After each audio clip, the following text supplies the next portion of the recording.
tired, sleepless nights? Nope, all good. Actually, you guys look a lot better after we win. Tell you that. Kind of going over the film of that game, what were the things that stood out to you? Kind of like we said after the game, a lot of good. You know, we made some really fine plays on all sides of the ball. But there were some that you'd really like to not make at this point in the season. You know, some real kind of critical, negative type plays. And you know, that's why we practice. You know, that's why we practice. Most of the stuff kind of comes back to fundamental football in terms of staying on our feet and staying on blocks. I do think the guys are becoming more assignment sound and being able to play a little bit faster. But you know, Utah State's a good squad, and they're going to make their share of plays. But I think we made some progress. Some of those negative plays were in the run game. Obviously, you had Baltazar, he goes out. How do you get? How important is it to get these other guys going behind Jay? Well, we like the other backs. We do. You know, a lot of times when you have a negative play, it's not necessarily on the back. It can be. And one of our negative plays was we snapped the ball directly to him and he doesn't handle it. Snaps a little bit hot, but usually when you get a negative play, something's not happening right up front. But those other backs are good, and we'll get them in there, and they'll get into we just got to get them into a rhythm is what we got to do, which is always the hard part. How important is that, though, to I know you like those guys, but to have them produce, you can't just have Jay. No question. We've been saying it all along. Yeah. We got to have a handful of those guys, and we've been saying from the start that they're not going to all stay healthy, and Aaron hasn't, and so next man's up. Is Jay just Jack just star-crossed or something? So like every time he hits the ball, he gets hit in the backfield, or is he missing something there? Or? Well, it's probably a little bit of that, a little bit of both. I think he's got to maybe see things a little bit better. But I think maybe the one you're talking about a little bit, our line's got to do a better job to get the play started. Really does. I mean, Jack he's a tough, hard-nosed downhill runner, and I think one of the things we're working with him is being a little more patient and seeing things. But probably the one that you're talking about a little bit. Sometimes those east and west plays, they got to get started at point of attack, and if they do, he'll make some good yards. You had Derek run the Wildcat a couple times. Those were the ones you're talking about. But what do you like about him running that Wildcat? Maybe they're kind of all different. I think they can all run it. We just try to give guys certain roles, to get them in the game. And both those guys would kind of like to get going a little bit more. We know what Jerry can do, but I think those other guys, their best days are in front of them. Is that snap exchange with Derek a little bit of concern at all? His second game, he's kind of botched one of those. You see him out there working on it before the game, too. I mean, obviously he's trying. Yeah, it is. And if he can't handle snap, he's not going to do it. But it's, a little bit of the snap was a little bit too hard and a little bit outside. But he's got to be able to handle those. The snaps aren't going to be perfect all the time. So a little bit of combination. When you watch game film before a game, do you get a sense which wide receiver may have a big game just based on the way they're playing? Or Never. Now we put certain plays in the game plan because we think it's going to attack coverage, and certain, the ball should go certain spots versus certain coverages. But it's usually not just this guy. It'll be a combination of these two guys versus this coverage, or we may work the other side of the field if we get a different coverage. But no. I think, I don't know if you're referring to Shane and thinking, man, he's going to have a really big game where we're putting him. I think that's one thing when you have a quarterback that can read defense as well. He's going to go where, most of the time, where the ball should go, depending on coverage. Is that now pass tough to defend? I mean, with your receiver that's good size blocking and throw to Shane? Because, it seemed like that went for 10 yards just about every time you try it. Well, and Shane, he can make you right when it's not all just right. I think we're really on the quarterback to throw a really perfect strike ball because the DBs are closing so fast that they have to put that ball that's a little bit more complicated than it looks in terms of, sometimes it looks, well, that was easy. Well, you usually go back to the throw was exactly where it needed to be placed so they can hit it running. The block needs to be good. But the thing that Shane gives you, they can close pretty fast. If he has any space, he's usually going to make that first guy. If he doesn't totally miss, he's going to get some yards on top of it. But it's nice to be able to throw the ball with a guy that can make you right all the time. How unique is his skill set? I mean, the size, what he does. I mean, has there been a player that's come through here that's similar at all? Not since I've been here that's as quick as he is. You know, he's just very, very elusive. And he's really tough. You know, he's a really good competitor. And that kind of combination makes him hard to tackle. You ever get worried watching him get taken down? It seems like he gets tackled unlike anybody else, up around the head, around the shoulders, thrown over people. Yeah, you have to go pretty low to tackle him around the ankles. So, but he's strong. We worry about all of our guys. You know, that they're going to bounce back up. But, he's kind of got that unique style where he's the first guy up and pops right up, and it's kind of like that Energizer Bunny. How important is blocking ability to play in time for your wide receivers? I think that's one of the first things Coach Prince talks to him. And certainly, we used to talk to him way back when how important it was. But now when the ball's going so much on the perimeter, I mean, that's really kind of an extension of the run game. And so it's even more critical. If they can't do that, it really hurts us, and it's going to limit their time on the field. To have such a diverse group of wide receivers, what does that do to opposing defensive backs and maybe your own when you have to guard Geraldo 6'3" or 6'4", and then Shane's 5'6"? Yeah, and we just want guys to make plays. I do still think our wide receivers need to play more consistent. I really do. I mean, I think they have grown, and I think they're getting better. But I think that there's easy plays that we don't make out there that we need to across the board. And, they'll make a spectacular play that you're like, wow, and then they'll drop a ball that they should have no business dropping. And that doesn't mean that everybody's going to make every play. But I think there's some pretty good experience there, and we need those guys to continue to progress and not be, inconsistent. We need them to be very consistent at a high level. You had some uncharacteristic drops in the game. How do you treat that in practice the following week? Coach Prince goes right back to work, and, it's back to basics. It's fundamental football about finishing the catch. And we have a certain way that we catch the ball, we track the ball, and guys are getting away from that stuff and looking to run it and taking it for granted. And, you see the pros do it.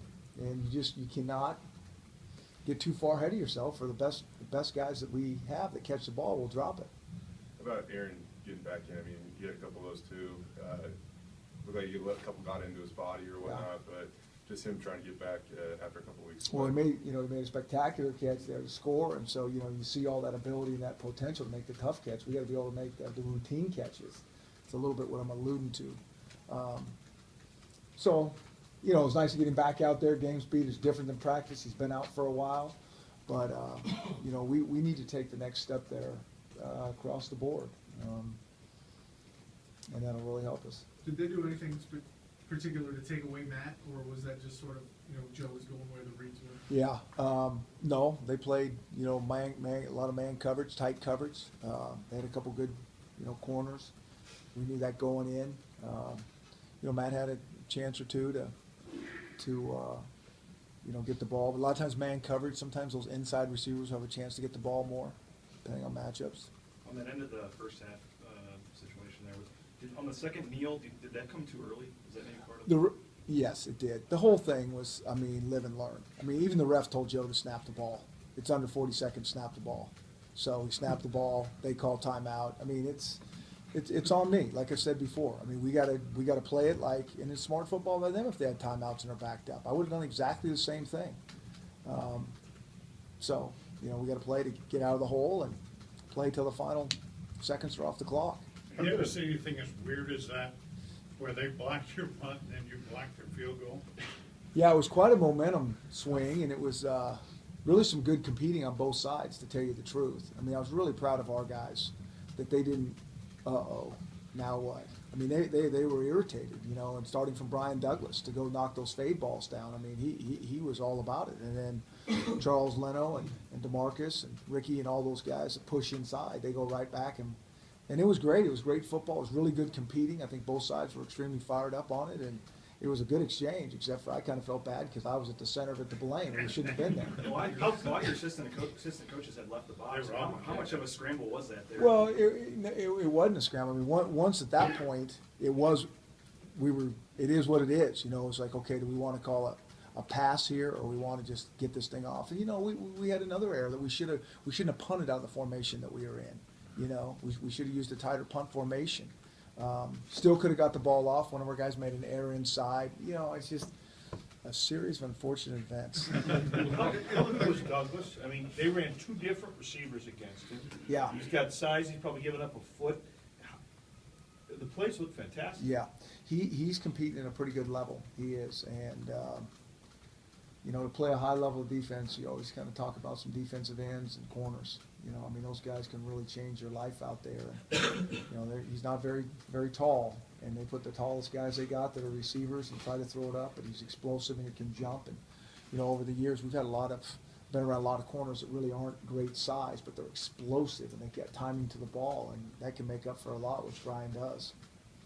The first half, and the first drive of the second half, your offense looked maybe better than they've looked all year. What was behind that? Yeah, that's a good question. I don't know. I think they might have been fired up from the blocked field goal. I mean, there was a lot of energy in the locker room, so some ways it turned out good for us. But I don't know, Paul J. I mean, if we could answer that, you know, to keep that kind of, yeah, it'd be good. But it was, and that's the thing that can be frustrating sometimes about about the game itself. That at certain times make it look so easy, and okay, let's go do it again, and you're 3 and out.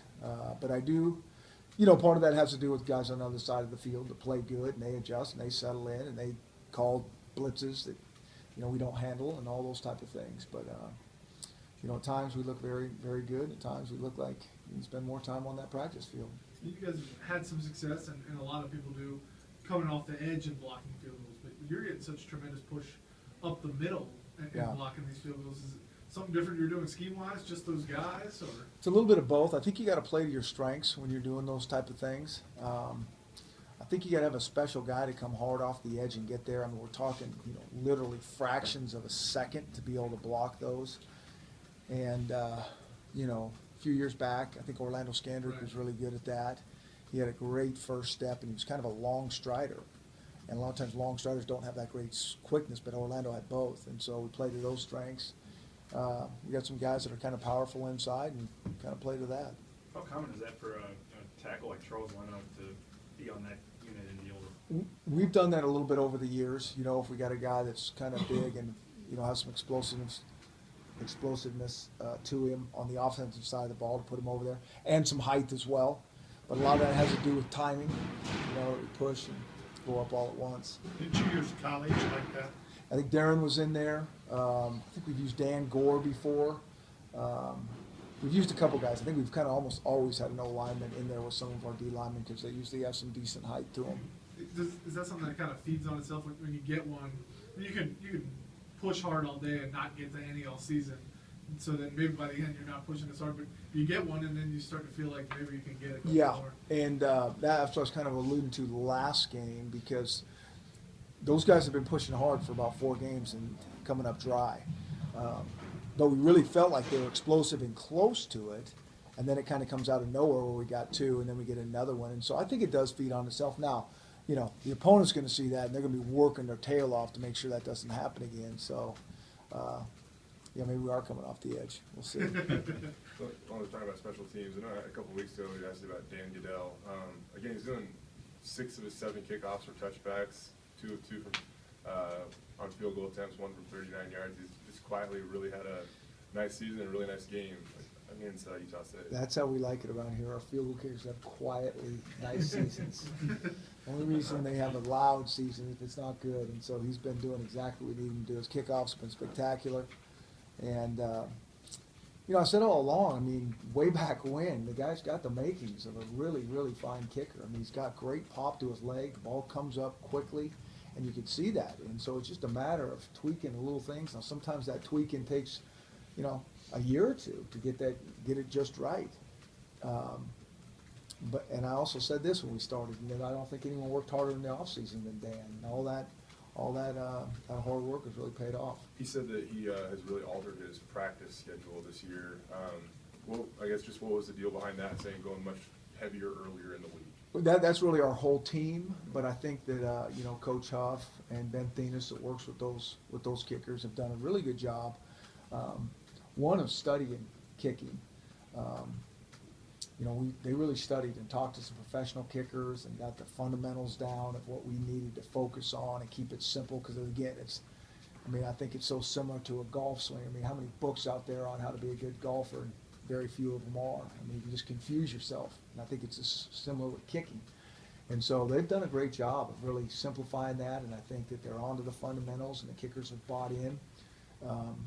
Practice is a little bit different, kicking heavier earlier in the week, lightening up towards the end of the week so they're fresh for the games. It seems like the last couple of years, you've been talking about how you've seen results in practice and just kind of waiting for them to go over in the games. Talking with Dan the other week, though, he says that he doesn't even have that many touchbacks in practice. He says he kind of gets in the game and almost something else takes over. I think the thing that's a little bit strange about kickoffs, and we've seen this with all of we'll be working on some return stuff.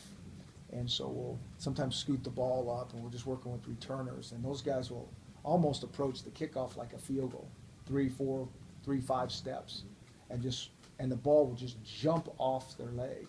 And so it's not this big running start. You know, it's almost like you just got to relax and not really run at the ball. And it's an interesting dynamic. And so for whatever reason, he seems to kind of relax in the game. You know, we've had a little bit of breeze and wind conditions. It always helps kickers, and he's played to those pretty well. Do you think teams get impatient when he gets a lot of touchbacks out of the end zone, and he kicks one that's about 4 or 5 yards deep, and in order to get back to where you should, you got to have a 30-yard return?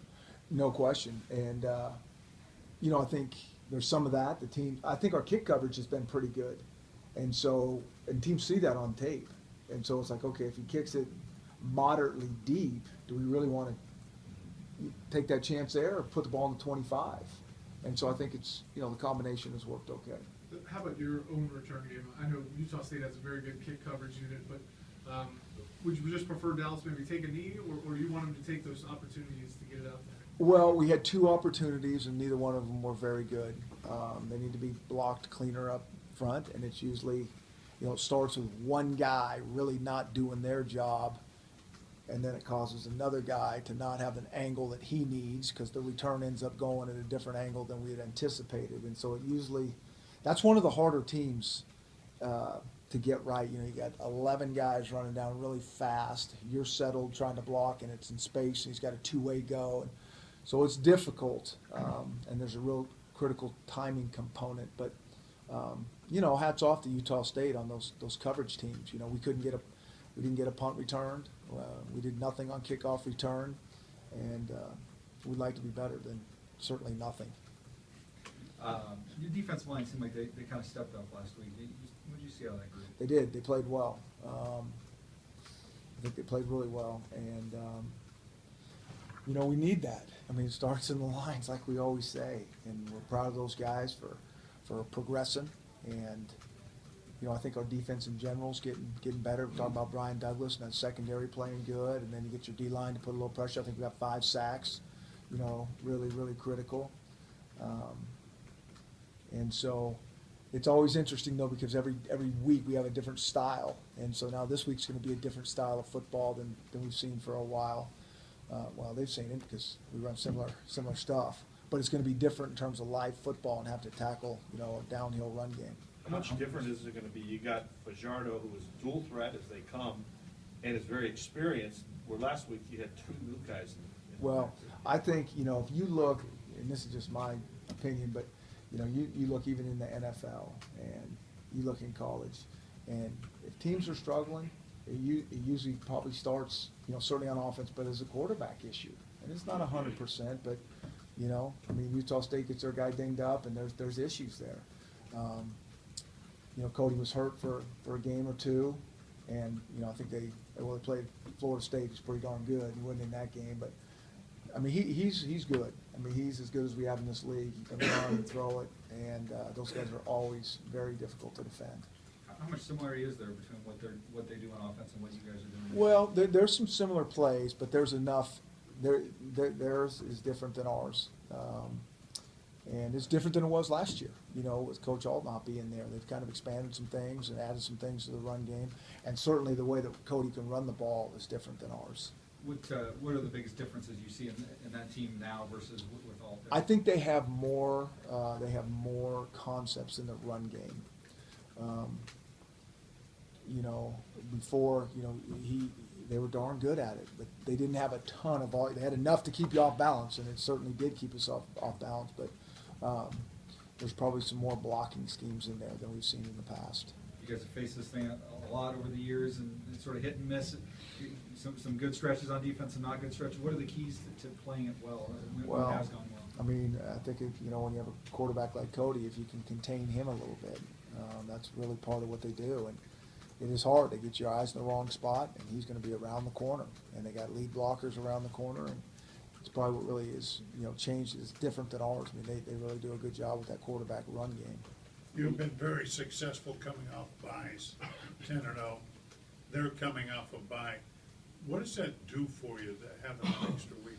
Well, I'll tell you this. I would actually probably like coaching football if we had a bye every other week. We had a 5-game season, stretch it over probably 11 or 12 weeks.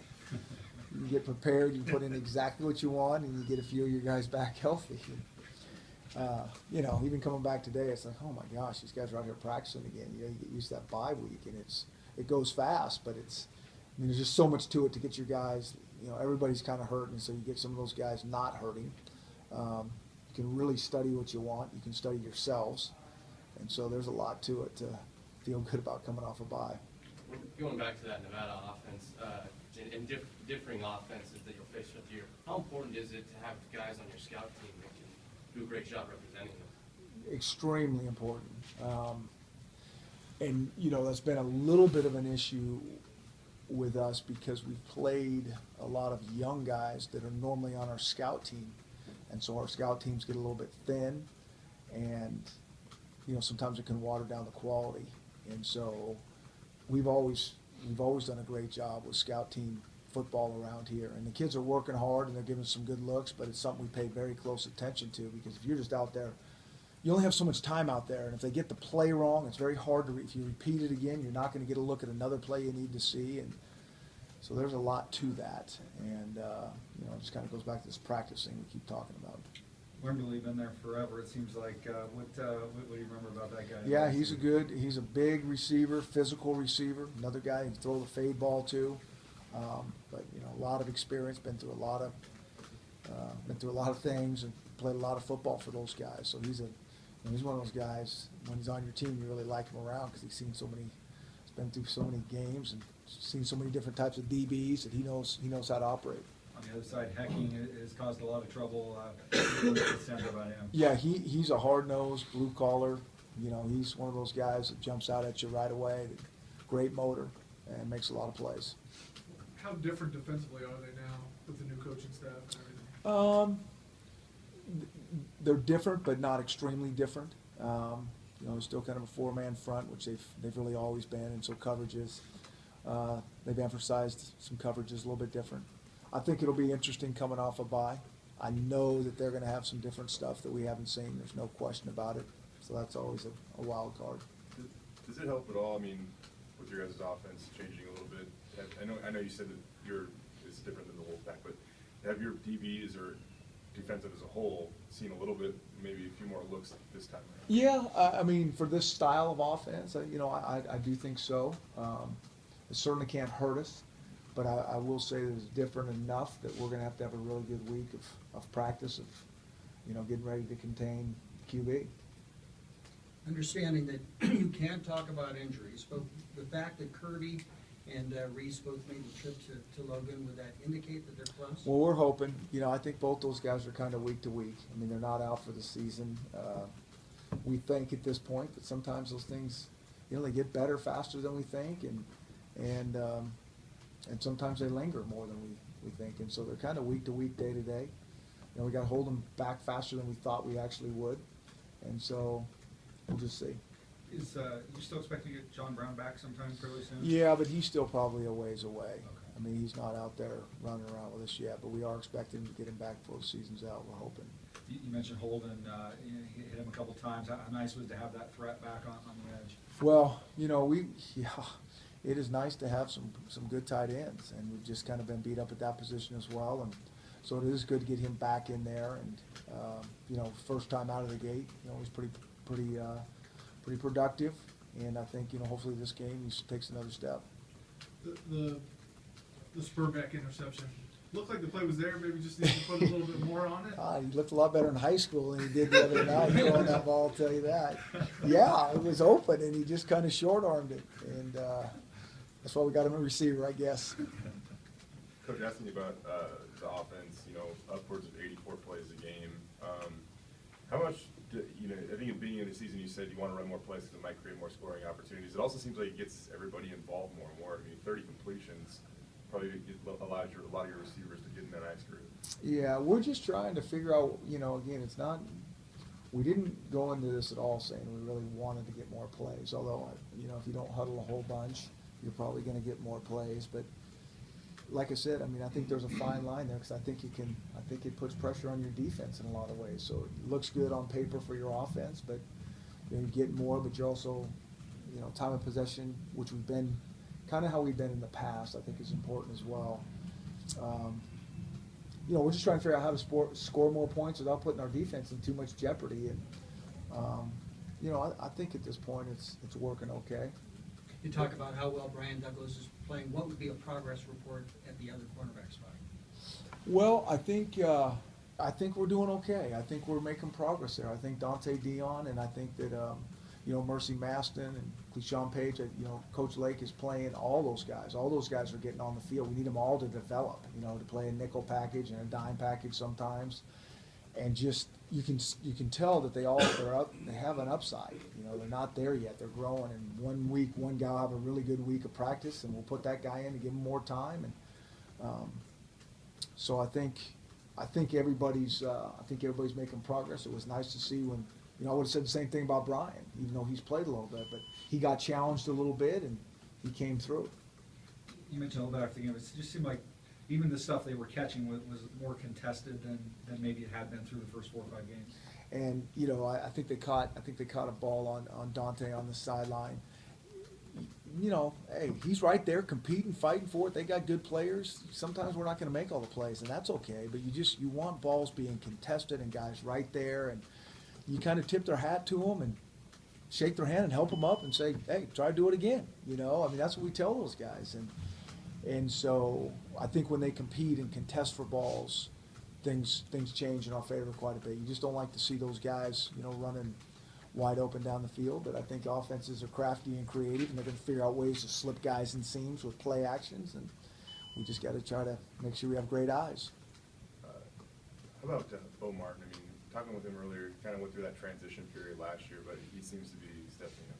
He's playing good. He's coming hard off the edge. He's got a really good motor, plays 1 speed, and I think there's a few guys in there that are taking the next step. And we can't just have 1 or 2 guys playing good there because we play so many guys in there that we can't have a drop off when another crew goes in there. And so he's been doing a great job.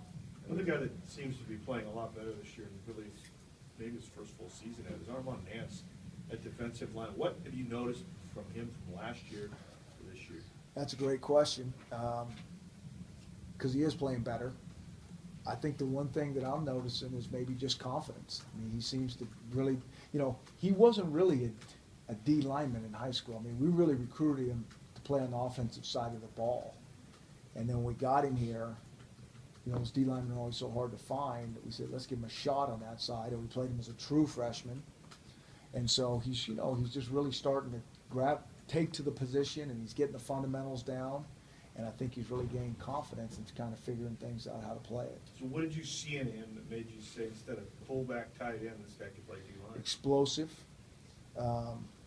He weighed 250 something when he got here, and so you're saying, okay, he's going to be stopping at the old cookie bin a few times, and he's going to be at that 300-pound mark pretty close. And I don't see too many fullbacks, tight ends lining up at 300 pounds, and so, it just kind of worked out. And we're pleased, and he is playing good. Do the Ed Orgeron camp, give a fat guy a cookie and he's happy? Yeah, hey, you got to keep. It can't be all health food. They'll stop eating. I know that. Okay, thank you guys. Thanks, Coach.